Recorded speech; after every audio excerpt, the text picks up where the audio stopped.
Retirement के बाद ब्रजभूषण जी उर्फ पंडित जी के साथ कुछ उल्टा ही हो गया। जहां लोग आमतौर पर रिटायरमेंट के बाद समय काटने के लिए वो सारे काम करने लगते हैं जिनसे जिंदगी भर वो बचते रहे थे, जैसे कि सुबह शाम घूमने जाना, आस पड़ोस में दोस्त बनाना, पौधों में पानी डालना वगैरह वगैरह। लेकिन पंडित जी का हाल कुछ उल्टा ही था। उनके पास उनका गीता ज्ञान का ब्लॉग था, जिसके जरिए उन्होंने जाने कितने लोगों से दोस्ती कर ली थी। उनकी कंप्यूटर स्क्रीन की एक छोटी सी खिड़की थी जिससे वे सारी दुनिया को देख सकते थे, अपनी बातें कह सकते थे, दूसरों की सुन सकते थे। इस एज में अपना सीखा दूसरों को बांटने की और दूसरों से सीखने की उनकी भूख ही पंडित जी को कभी पता नहीं चलने देती थी कि अब धीरे धीरे बुढ़ापा उनकी हड्डियों पर हावी हो रहा है। जिंदगी धीरे धीरे रेत की तरह मुट्ठी से फिसल रही थी। रोज जाने कितने लोग ईमेल के जरिए पंडित जी से अपनी जिंदगी की परेशानियों का हल मांगते, और पंडित जी अपने गीता ज्ञान से हर बार कोई ना कोई ऐसा हीरा निकाल ही लाते थे जो अंधेरी रात जैसी मुश्किल में भी उजाले की किरण बिखेर देता। लेकिन कई बार दूर के लोगों को समझाना आसान होता है, अपने आसपास के लोगों को बिल्कुल नहीं, क्योंकि तब आप भी उनके दुख में दुखी होते हैं और तब उनके साथ आपको खुद को भी समझना होता है, जो कि दुनिया का सबसे मुश्किल काम है। पंडित जी भी कल रात से ऐसे ही एक डिलेमा में फंसे। उनके बहुत खास दोस्त रविकांत दुख की नदी में डूब रहे हैं और पंडित जी को समझ नहीं आ रहा है कि कैसे अपने दोस्त को डूबने से बचाएं। क्या कहें ऐसा कि उनके मन को हिम्मत मिले। कहने जाते भी हैं तो अपना ही गला रुआंसा हो जाता है। रह रह कर बस पुराने वक्त की यादें आंखों के आगे आ जाती हैं। यादें जिनमें वे खुद हैं, उनकी पत्नी है रविकांत हैं और रविकांत की पत्नी रश्मि है, जो कल अचानक से उनके दोस्त को अलविदा कहकर अनंत की यात्रा पर निकल गई हैं और पीछे छोड़ गई हैं उनके दोस्त को, जिसके बारे में तमाम मित्र मंडली मजाक बनाती थी कि वो तो किसी के सपने में भी बिना रश्मि के नहीं जाता। रश्मि और रविकांत की कहानी याद करके पंडित जी बार बार भावुक हो जाते हैं। कुछ 40 बरस पहले नई नई शादी करके ये दोनों इस मोहल्ले में किराए का मकान लेकर रहने आए थे। दोनों ही बैंक में काम करते थे और कुछ काम की व्यस्तता तो कुछ नए होने के संकोच के कारण मोहल्ले के कम ही लोगों से उनकी जान पहचान हो पाई थी। पंडित जी के दोनों बेटे तब बहुत छोटे थे और रविकांत से पहले उनकी दोस्ती उन दोनों से हुई थी। शायद इसका कारण रविकांत का बच्चों से बहुत प्रेम करना रहा। धीरे धीरे बच्चों की ये दोस्ती उनके माँ बाप तक पहुंची और ये चारों भी आपस में बहुत अच्छे दोस्त बन गए। ईश्वर के खेल भी अजब निराले हैं। जिस रविकांत को बच्चों से अथाह प्रेम था, उसी को औलाद के सुख से वंचित रखा। पंडित जी की पत्नी के साथ रश्मि ने जाने कितने डॉक्टर्स के चक्कर लगाए, कितने मंदिरों में माथा टेका, जाने कितने दिन भूखे रहकर व्रत उपवास किए, लेकिन औलाद भाग्य में नहीं थी, सो नहीं मिली।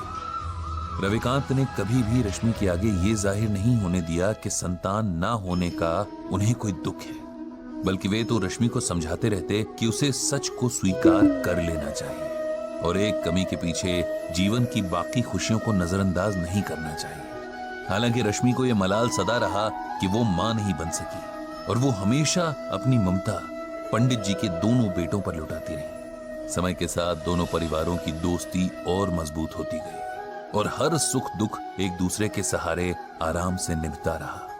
उन दोनों में अलग तरह का प्रेम और समर्पण भाव था। दोनों जहां जाते साथ जाते, यहां तक कि सब्जी लेने भी उनकी पसंद और नापसंद हैरान करने की हद तक एक थी। उनका स्वभाव भी एक जैसा, ऐसा लगता था कि जैसे दोनों की ही पर्सनालिटी एक ही रंग से लिखी गई थी। उनके मन एक ही सांचे में ढाले गए थे। एक दूजे के बिना उन दोनों की कल्पना भी नहीं हो सकती थी। और आज वही जोड़ा टूट गया था। जो अकेला छूट गया था, उसके बाकी बचे जीवन की कल्पना भी अब मन में सिहरन पैदा कर रही थी। किसी तरह बड़ी मुश्किल से रविकांत को सहारा देकर उन्होंने अंतिम क्रिया से जुड़ी विधियां करवाई थी। रविकांत का हाल ऐसा था कि जिसे देखकर पत्थर भी पिघल जाए।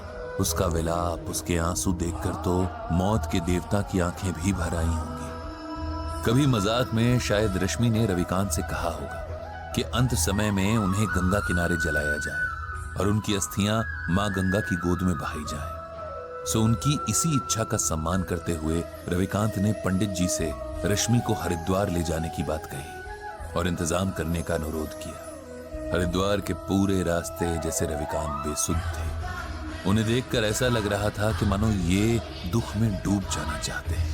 न उनके उबरने की शक्ति बची थी और न ही इच्छा।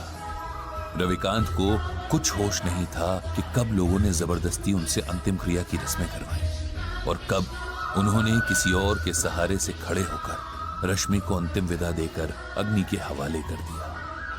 उनकी नजरों के सामने बस राख थी, ठंडी और बेजान। इधर अंतिम संस्कार के साथ आए लोगों के लिए पंडित जी ने नाश्ते का इंतजाम करवा दिया था। सब उधर बिजी थे और रविकांत अकेले एक बेंच पर बैठे जाने दुख के कितने गहरे समंदर में डूबे जा रहे थे। दूर खड़े पंडित जी ये सब देख रहे थे। उन्होंने तय किया कि उन्हें रविकांत को इस सदमे से बाहर लाना ही होगा। उन्हें सच को स्वीकार करने का हौसला देना ही होगा, क्योंकि अगर ये अभी ना हुआ तो कभी नहीं हो सकेगा। रविकांत के पास जाकर उन्होंने धीरे से उसके कंधे पर हाथ रखा और ऊंची आवाज में भगवत गीता का ये श्लोक पढ़ा। नैनम छिंदन्ति शस्त्राणि नैनम दहति पावकः न चैनम क्लेदयन्त्यापो न शोष्यति मारुतः। जानते हो रविकांत, इस श्लोक का अर्थ क्या है? श्लोक का अर्थ है आत्मा को न औजार काट सकते हैं, न आग उसे जला सकती है, न पानी उसे भिगो सकता है, न हवा उसे सुखा सकती है। आत्मा अजर और अमर है। ये श्लोक श्रीमद् भागवत के दूसरे अध्याय में है। उसी गीता में जो स्वयं भगवान श्री कृष्ण के श्रीमुख से अमृत बनकर बरसी और जिसकी ज्ञान गंगा में भीगने वाला हर मन मोक्ष पा लेता है। रविकांत का ध्यान आज सुनी हुई सारी बातों में बस इसी बात ने थोड़ा सा उसकी ओर खींचा। उन्होंने पंडित जी से पूछा कि उनके सुनाए श्लोक का यहां क्या मतलब है, क्या संबंध है?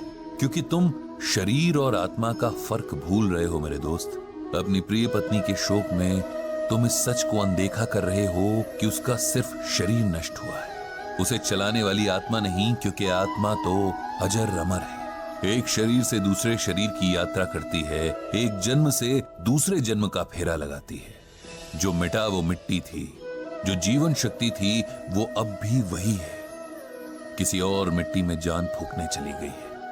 उसके लिए शोक करना बेकार है। ये उस आत्मा का अपमान भी है।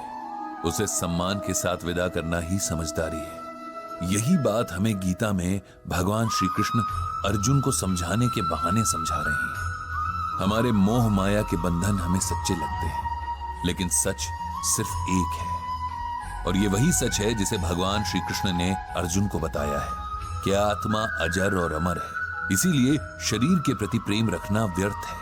तुम्हारी रश्मि की देह का साथ तुम्हारे साथ बस यहीं तक का था। इस सच को स्वीकार कर लो और उसकी मृत्यु को उसी भाव से स्वीकार करो जिस भाव से उसके साथ को स्वीकार किया था। माता पिता, बेटा बेटी, पति पत्नी, ये सब रिश्ते देह से जुड़े हैं। आत्मा इन रिश्तों से आजाद है। वो किसी अभिनेता की तरह बस किरदार निभाने तक देह में रहती है। किरदार खत्म तो आत्मा भी किसी और किरदार को निभाने निकल जाती है। जो अब तक जिया उसकी अच्छी यादों को समेट लो, वही जीवन की कमाई है। उसी के सहारे आगे का जीवन काटना है। उस आत्मा को प्रणाम करो और खुद को शरीर के मोह से आजाद करो। पंडित जी की इन बातों को सुनकर और भगवत गीता के श्लोक की व्याख्या सुनकर रविकांत के मन को ऐसी हिम्मत मिली जैसे किसी डूबते हुए को किसी मजबूत हाथ का सहारा मिल गया हो। जीवन के लिखे को स्वीकार करने की प्रेरणा ने जैसे उसके